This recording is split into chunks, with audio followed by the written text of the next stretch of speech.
Welcome to Astrology with T and Shay. I am Shay, and let's get into the weekly transits starting from July 17th to July 23rd.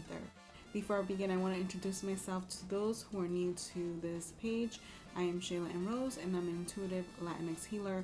And this channel is all about the soulful approach of astrology. So we're going to get into the first ingress that's happening this week, which is the Sun enters Leo on July 22nd at 3:45 a.m.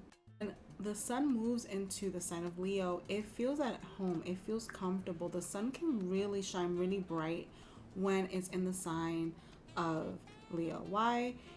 The answer is because it feels at home. You feel comfortable. What makes you feel good and what gives you the most power? That and apply that to the Sun going into the sign of Leo. Leo, it is a fixed sign, so it is about the creative. It is about pushing and stabilizing creativity.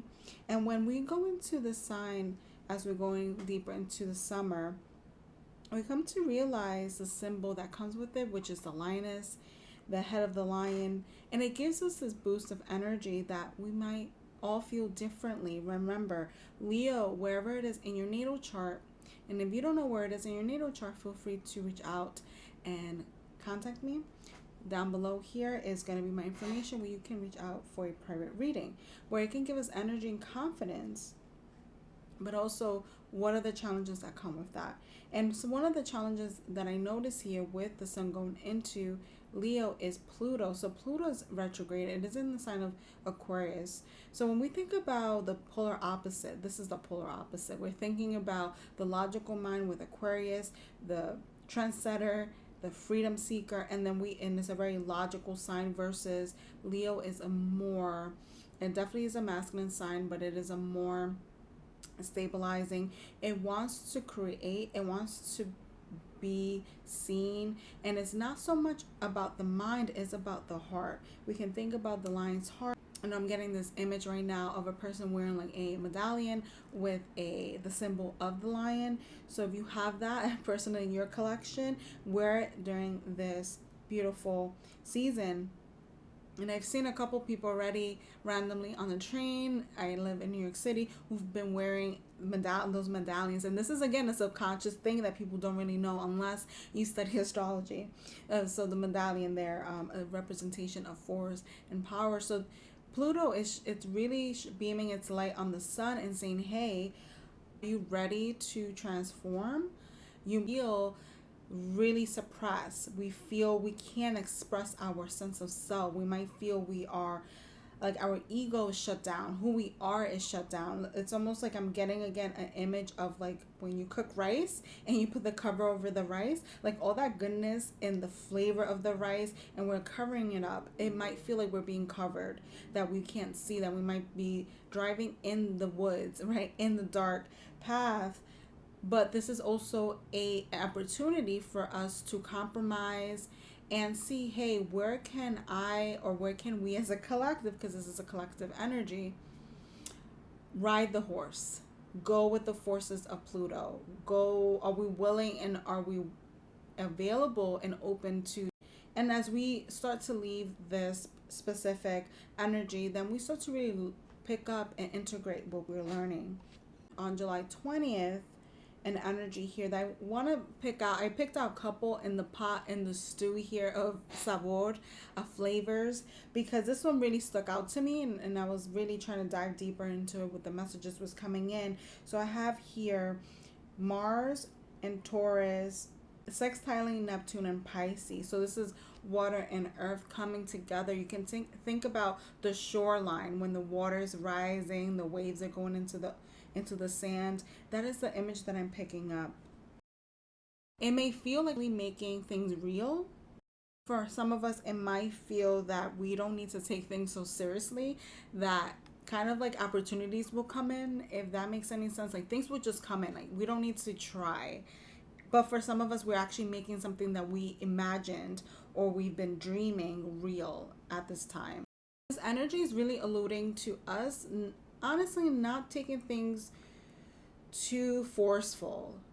It's almost like I'm getting like breaking up pieces of what has been kind of like in our essence and anger, or what has been kind of stagnant, or what has been wanting to break.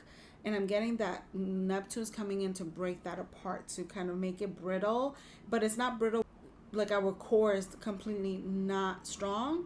It's more about like brittle, like it's just like almost like goo. I'm getting like we're breaking up goo, and we're like playing around with that. So just to kind of clear that up, we are in this space of dismantling and kind of like going with the flow a little bit. What we are like, our actions are kind of going slower. The things that we are wanting to do are slower. It's a really good time to also do a lot of spiritual work, or if you are into just spirituality, like really honing down on your practice. In addition, I did receive this image of like being under the ocean and having doors, like wooden doors under the ocean. I mean, that is kind of weird, but it's not weird because this is Neptune, and Neptune is dreamy. And it's these doors that are opening up for some of us. Like there's opportunities, there's things that want to come in that are good for our highest good always, that want to embark with us. Maybe we're meeting people in our lives. Maybe we're meeting neighbors, or we're meeting. And lastly, I'm going to talk about the square between Mercury and Uranus. So Uranus has been a main character, very similar like Aemon from the House of Dragons.